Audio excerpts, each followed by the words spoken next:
Welcome to Live Well, Dream Big. I'm Suzanne Monroe, founder of the International Association of Wellness Professionals, where I've been teaching people how to live a life of wellness, tap into their passion, and go for their dreams for over 15 years. I believe living well and dreaming big starts with ourselves.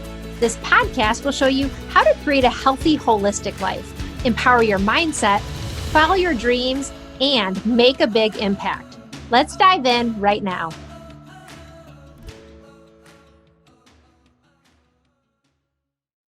Welcome to Live Well, Dream Big. I'm excited for today's episode. Today's episode is a special type of episode, a read aloud, where I'm going to be reading aloud from my book, Live Well, Dream Big, the ultimate guide to becoming your best self and living life on your own terms. And I'm going to be sharing with you some actionable tips and tools as we go along.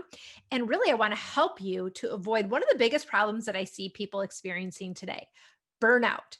Burnout is on the rise. People are more stressed than ever. They're experiencing overwhelm and anxiety, and all of this is mounting and leading to burnout.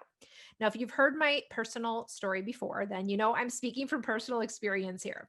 So we're going to be diving into Wellness 360, which is included in this book, and we're going to be looking at the specific elements that make up Wellness 360 and applying it to burnout, so you can get on with living your best life, feeling more energized, and living well and dreaming big. So join me right now.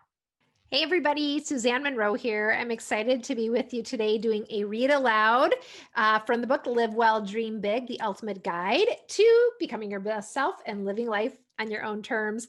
I'm excited to be here with you today. During our read alouds, we dive into a specific element of Wellness 360 and a specific section of the book, and have a conversation really with you about some tips that can support you to overcoming burnout, getting out of stress, and taking control of your own health and life, and hopefully reclaiming your life.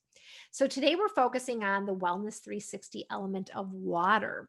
Now, we'll get into this in a minute, but if you aren't familiar with Wellness 360 yet, you can learn about it in the guide. All you have to do is go to iawpwellnesscoach.com/guide, where you can download your own digital copy and get started on your journey. Now, with each element of Wellness 360, there's 12 of them. First of all, they're all interconnected, so they don't act alone. They're not isolated in a box. And then they all contain 3 different layers: the external layer, the internal layer, and the symbolic layer. So we're going to walk through the element of water today and look at each of those layers, and then talk about some specific tips that you can start taking right now, what I call burnout busters, to get out of burnout and end some of the challenges and stress that might be going on for you right now, and get on the path to living well and dreaming big. So let's dive in. So when we think of water, we tend to think of drinking a glass of water or maybe floating in a pool in the summer, right? There's a lot more to water than meets the eye. On the external layer, the element of water, yes, it's pretty simple. It's really what we're taking in, how we're taking in water through what we're drinking and eating. Now, when we drink water, we are contributing a crucial element to our body for its survival, right?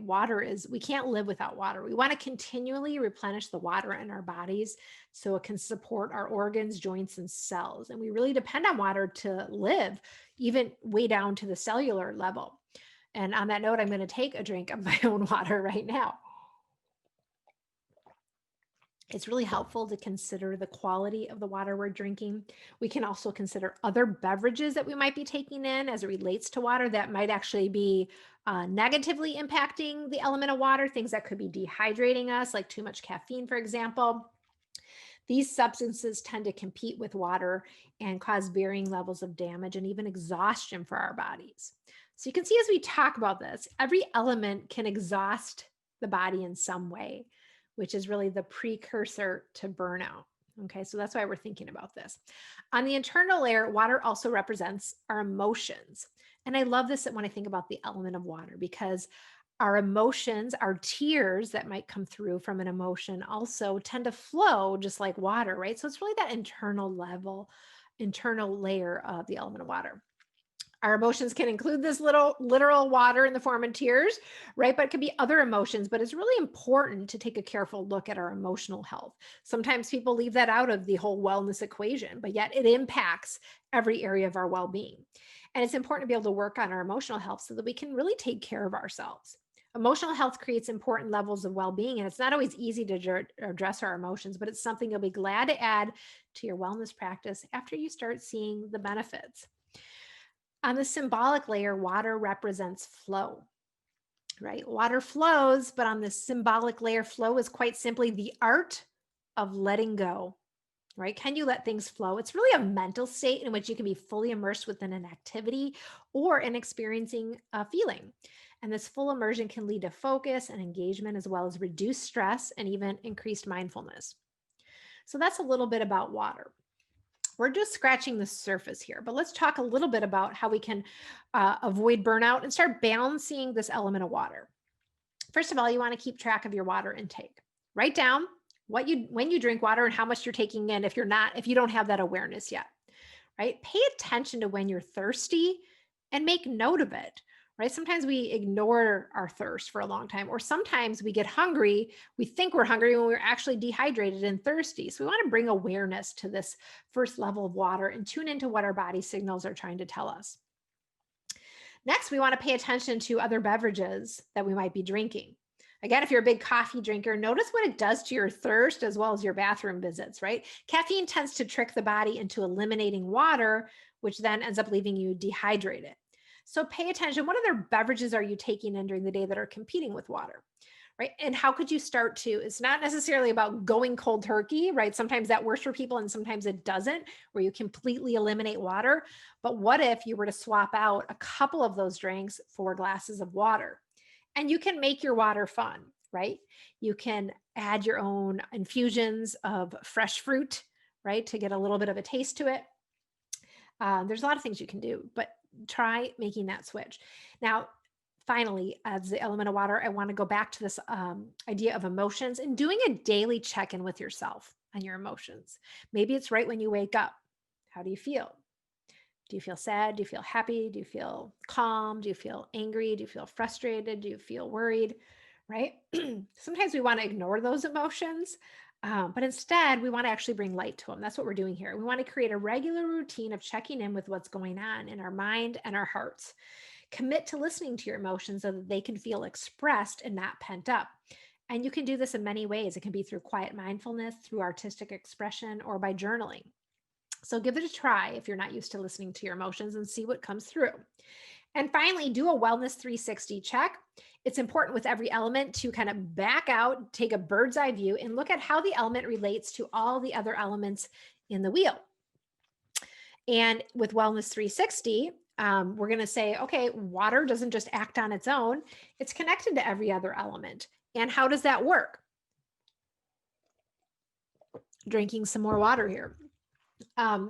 You can take any element and you can say, okay,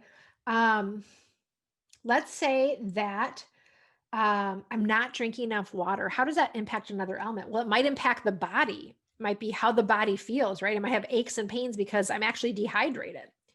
It could impact my element of food because if I'm not drinking water, I might have certain cravings for things. Or again, I might be dehydrated, ignoring that symptom, but thinking I'm hungry. So that can impact it as well. So there's so many interconnections here. So take a look for yourself and see what the interconnections are and begin to connect the dots. As you connect the dots, which each of the elements of Wellness 360, what happens is you bring this awareness, and it's truly a holistic approach. And then when you connect the dots, you can see small shifts and changes you can make. Right? And these small shifts are what really add up to long-lasting changes and transformation. And this is what I encourage you to do as you go on your Wellness 360 journey. Thanks for joining me to learn about Burnout Busters in this episode, and we will see you back next time. Thank you for joining me for today's episode of Live Well, Dream Big. I hope you enjoyed today's conversation, and I want to invite you to take your next step toward living well and dreaming big by downloading the Live Well, Dream Big lifestyle book. It's the ultimate guide to becoming your best self and living life on your own terms. You can grab your complimentary copy by going to the link in the show notes or heading directly to iawpwellnesscoach.com/guide. That's iawpwellnesscoach.com/guide.